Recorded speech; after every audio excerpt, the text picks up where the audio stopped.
One of the main challenges for creating the climb was, of course, first of all, performance, because we have to render the game at 90 frames per second, which is something that we haven't done before at Crytek, and something that probably most game studios haven't done before.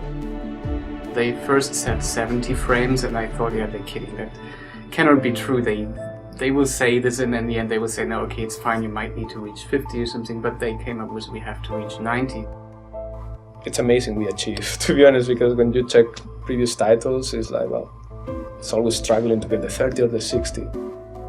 VR players have the same expectation to visuals as they know from their screens, which is already dramatic for us because we have so much less power actually to work with when we go for 90 frames per second.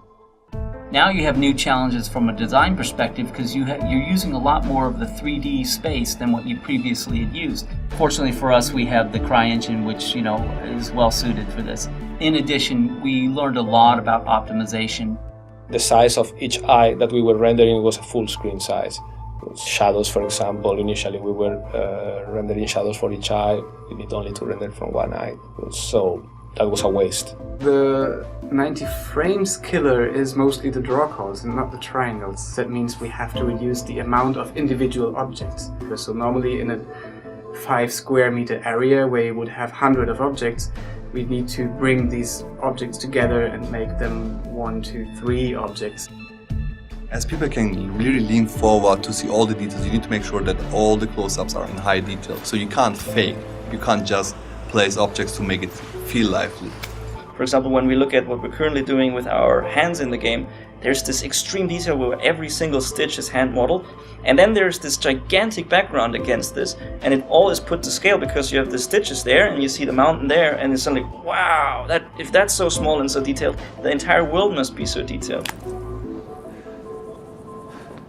But at the same time, it gives us the challenge to bring all this close-range detail to this massive environment, at least to the area where you climb. We have never placed an object in the editor in a sub-millimeter area. We never had something so small as an individual hook with individual seams and rims and scratches on it.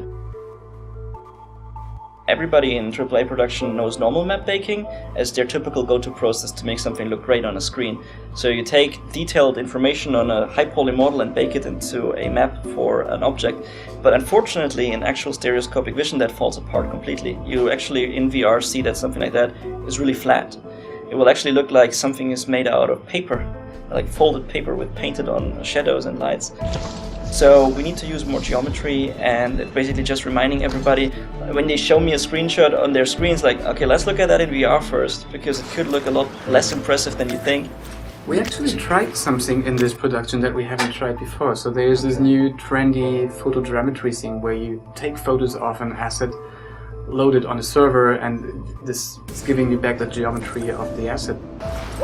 These things just present a new opportunity.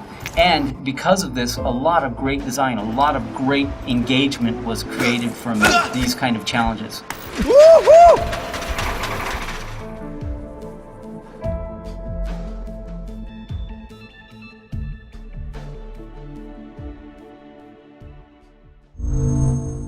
Achieved with CryEngine.